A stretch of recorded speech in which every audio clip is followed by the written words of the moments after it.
he technically threw a touchdown to himself. One of the more remarkable fantasy feats in quite some time. Yeah, and got those points on his fantasy team, as you heard there. One of us. One of us. That's why he was yelling for the ball. Well, and I've talked about this before, but every year I get to go to do the NFLPA rookie premiere, and so I interview all these kids when they're rookies, and usually when they come up, I introduce myself. Hey, Matthew Berry, I do a bunch of this interview is going to be about fantasy football. I do fantasy football. So I introduced myself. And when I met Josh Allen, his rookie year, I said, hey, Josh, I'm Matthew Berry. He goes, oh, I know who you are.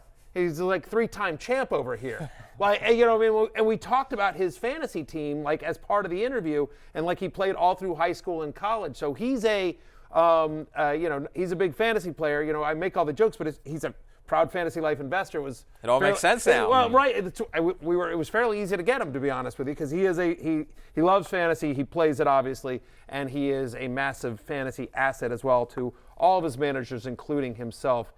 Huge game last night in the snow. Yeah, I think Josh Allen is one of those guys who just has 100% approval rating. Yes. And to see him, particularly the interviews he was doing on Radio Row last year after he lost that game to the Chiefs, where he was superhuman in that playoff game. It wasn't his fault at all. He was just so sad afterwards. It's we lost again. There's nothing more I could have done. You got Sherfield and Diggs dropping these bombs. And so it's great to see him now really getting his moment again. He is similar. Again, I've now interviewed him twice, and similar to what I've said about Baker Mayfield, he is one of those guys that, you just you leave that interview going that guy's awesome. Yeah, I agree with you. Obviously his on-field play has been amazing. It's not just, at a high level in the NFL, but there's just some there's a gutty recklessness to it that, is sort of endearing as well. He's a perfect fit for Buffalo, right? In terms of, and that fan base and that style of play. And so he becomes the first quarterback in NFL history with a passing, rushing, and receiving touchdown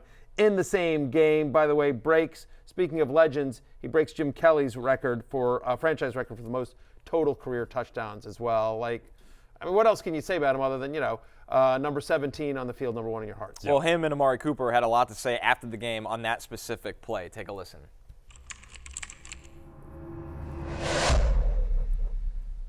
It's got to be up there. I wish he got credited for something there, an assist or a passing touchdown, but again, I kind of threw a bad ball, so I was just kind of chasing it. It was kind of tipped around. He made a heck of a catch. Yeah. I threw it. It was just kind of sticky hand, and I just kind of chased the ball just to be there. And we made eye contact, and that's what it was, yeah. He just pitched it, and I had to go make a play. I was wondering what he was doing over there. That doesn't usually happen, when you throw, a dart route like that. I just saw him. I figured he was over there because he wanted the ball, so I gave it to him. They are having fun in Buffalo. They certainly are, especially with a stat line like this that leads to Josh Allen over 28 points in fantasy. He heads into Monday Night Football as the QB1 right now. He's now had 22 or more fantasy points in 3 of the past 4 games. He's matchup proof as well. He was drafted as the number 1 or 2 quarterback in pretty much every draft across the board this year, rightfully so as well. Do me a favor. Who has him in our league? Can you look that up real quick for me? I forget who has him in our league. There's no need. Do you know who? Where are you in the standings at the moment? You're scrapping for a playoff spot. That's not true. Clawing in the dirt. At the end of this week, I'm going to be tied for, I think, first or second. Is that right? Oh, no. Yeah. What, are you falling off a cliff first? His team is getting slapped around like a grape this week. I wasn't really following what was happening on Thanksgiving, and then the morning after I checked, I was down 77-0. It's all right, I'm probably going to lose this week. Yeah. His grapes got slapped. You have no idea. Dang. Well, I got Christian McCaffrey. I've been too locked into my matchup with Denny. Wow, that's okay. So maybe, all right. I'm telling you, yeah, that's right. Anyway, the answer to the question is I have him. Yeah. Who has 2 thumbs and Josh Allen in our show league? This guy. There you go. That's right. There you go. Right. Thank you very much. The miracle play, which will be one of the defining plays of the season, that's Amari Cooper's passing touchdown. He threw the pass. I know. It's one of the quirky things about the sport. It was a negative 2-yard pass from Josh Allen, and then it was a separate pass from Amari Cooper for the touchdown. And credit to Josh is, again, one of the reasons why he's so likable. He owns it. He's just I threw a bad ball. And yet, despite that, I get double fantasy points. I get credit with. It's like the Bruce Willis film Looper. He's going into the back and forth in time to create a touchdown. It's very strange. Yeah, it's super weird. He's also just a Big Show texted me this. Josh Allen, the 3rd player in the Super Bowl era to have a touchdown catch and not record a reception.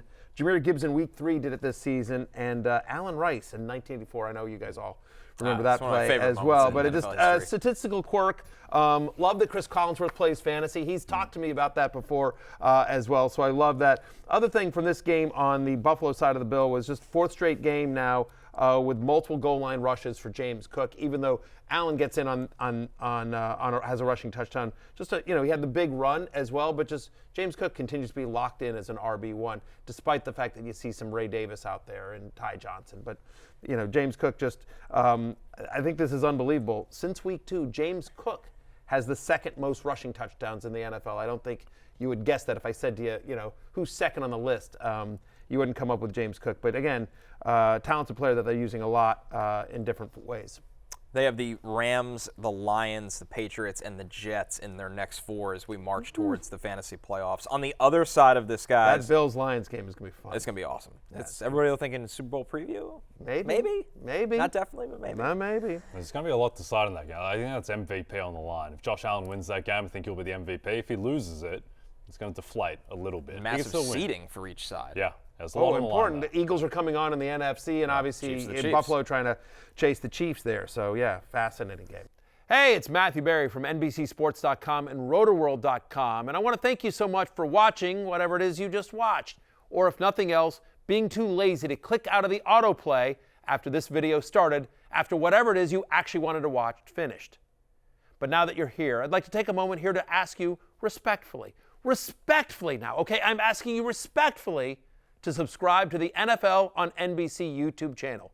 You'll get the latest Roto-World fantasy news headlines, all sorts of great shows, including my own Fantasy Football Happy Hour. So go subscribe now. Again, I'm asking respectfully.